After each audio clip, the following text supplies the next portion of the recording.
This little piece of cake was cut from a larger round layer, so I want to chop off that curve there. That's going to give my cake a flat bottom, and it's going to serve as the base so the cake can stand up on its own.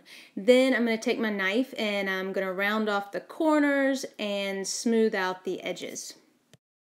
Then I'm going to taper the cake so that it's more narrow at the top. I've already rolled and textured some blue fondant, and I'm going to use the piping bag technique to squirt some icing on the bottom of the cake and position it towards this back edge of the fondant. To make the cake easier to cover, I'm going to go ahead and cut a little flap on both ends. This way, when I go to wrap the fondant around the rest of the cake, if it doesn't match up perfectly, it shouldn't be a big deal. I don't have to worry about any exposed cake.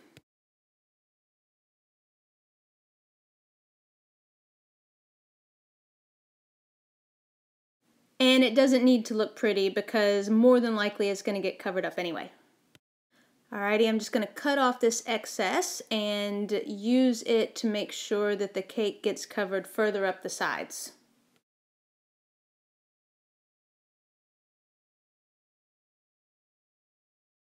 Now I'm just going to squirt some icing all over the cake and bring the flap of fondant up, over, and around the cake. It looks like the ends on this cake might match up pretty well, and that's awesome. But first, I need to cut away this excess fondant here at the back. And it should stick to the fondant that's sitting underneath the cake. If it doesn't, then just use your finger to kind of press it together. Don't worry about a seam because that's going to be the back of the cake anyway.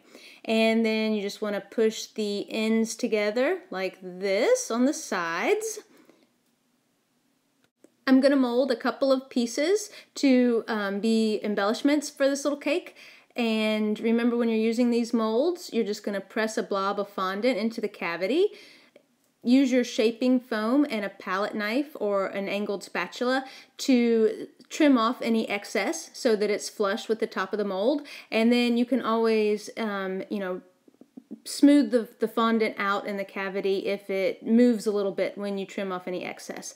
I'm going to have two of those larger shapes are going to go on either end of the cake, and then I'm going to have this little shape right here as the clasp.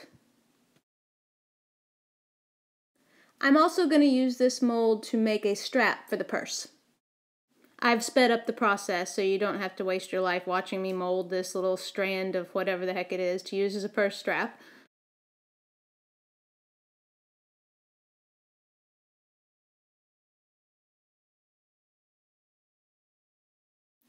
The next thing I'm going to do is roll out a small piece of blue fondant and texture it with the same texture sheet that I used on the fondant that's covering the cake.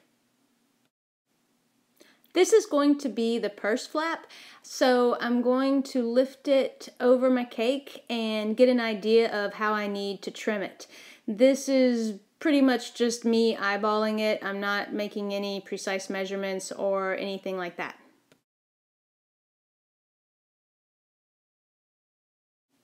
Once I'm pretty happy with the flap shape, then I can start assembling the cake. The first thing I want to do is add a little bit of piping gel to this end here, and I'm going to use my spatula to kind of push one end of the strap down into that fold, and then I'm going to put the purse flap on the top, and then I'm going to lift the strap up and over and tuck the other end underneath the flap like this.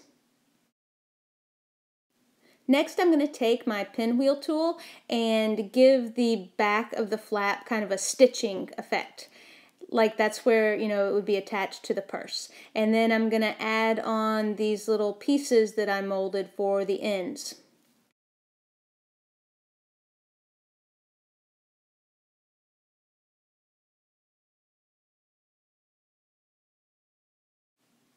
All I have left to put on now is the little shape there for the front that's going to be the little clasp for the purse flap.